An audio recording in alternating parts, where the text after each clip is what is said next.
this is Jamie from GarageSaleCoach.com, and here's another one of my weekly garage sale find videos.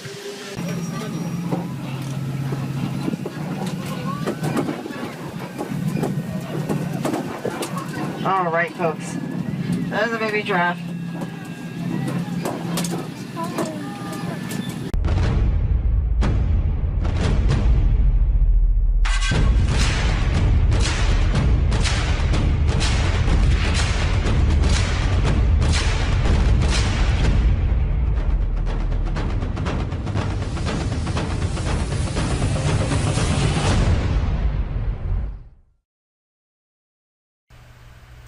Hey everyone, it's currently 2014 and I'm going back through all my finds from 2013 just to be able to create videos and show the profits that I made to be able to help anybody know what to look for.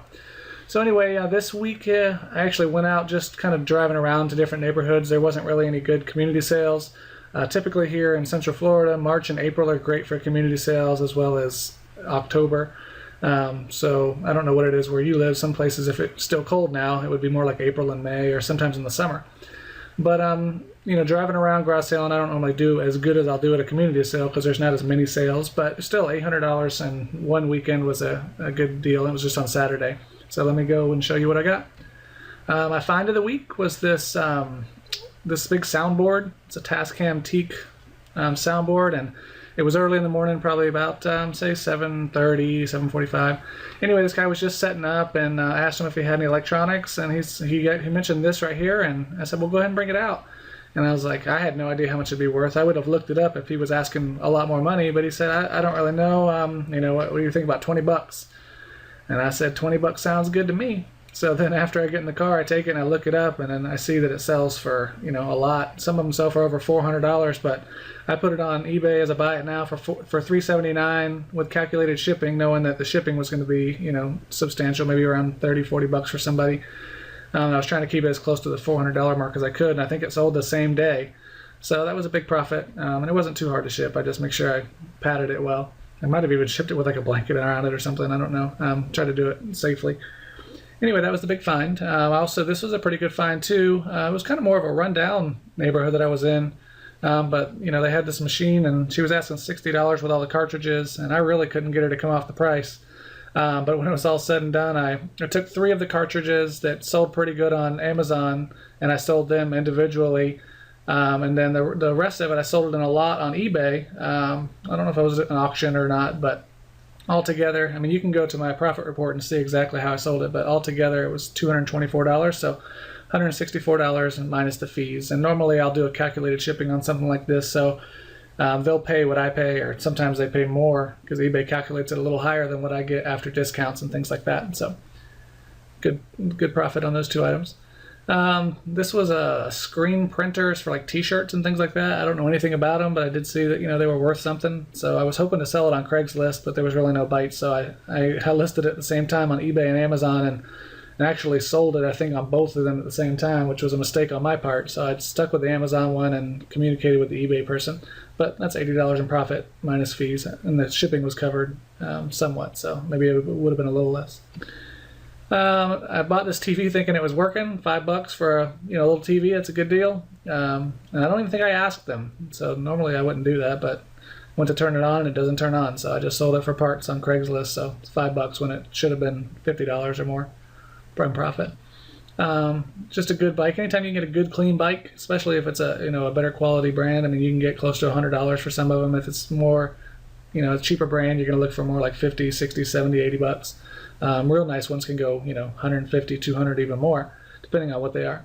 So anyway, $40 profit on that. These are digital TV converter boxes, and these are always pretty easy. You usually want to get the remote with them, but they sell all day on Amazon for, around $25, $30, $35, depending on, what condition it is, if it's new or not. Anyway, so I sold these each individually, one with the remote, one without. The total was $65, so a $50 profit minus fees. This is a guitar pedal, $3, and I looked it up on eBay or Amazon to see how much it was worth, and so I sold it for, buy it now, $32.95. Profit is around $30. This was a satellite radio XM to go. The lady said that she hadn't used it before. They just took it out of the box, and I kind of looked at it. Everything was still wrapped up like it is when you buy it. It was just in that little bag right there for $10. So I just kind of showed the picture of the bag to show you what I was looking at, and then I put that picture on eBay or on Amazon or wherever. Actually, I think I just took the picture for this slideshow. But it sold for $36, so that's a $26 profit. Some of these are worth more. Some of these XM2Go radios that people use just to carry around with them. This was a real nice paintball gun. I didn't know anything about them until I looked it up while I was at the sale, and these brand paintball guns can sell for $200 or more. Problem with this one is it had a wire that was disconnected from the little board on the inside, and I took a picture of that and put it on eBay and just sold it in an auction, I think, and it sold for $81, even not working completely right. So, but even at $10, I'm willing to take the risk on something not working. Still made a good profit on it. This was a DeWalt sander. I'm not really good at buying tools, but there's a lot of money to be made in tools. So anytime I see a good quality name like DeWalt, I'll typically buy it. But this one, by the weight of it, it's not worth selling online because then I got to pay $15, $20 to ship it. So I just sold it locally for $25, made a $15 profit. Another one of the baby gates, SuperYard XT Gate, had 8 sections. I sold it all together on Craigslist for $50. I don't normally pay $25 for them, but it's still so easy for me to sell that I just went ahead and did it. And that was the week. Not a whole lot of stuff, but still, another $800 in profit. It helped to have a big find that I made $300 and something. But just a typical drive around week and during the spring. So hopefully if you find that helpful. If you want more information, you can download my free quick start guide at garagesalecoach.com. That'll also get you signed up to my newsletter so you can get updates on new videos, new training, any giveaways or contests that I'm running. Also, it would be helpful if you like this video down below, that'd be great, or you can share it. And if you want to subscribe to my YouTube channel, you can just click subscribe below. So thanks again.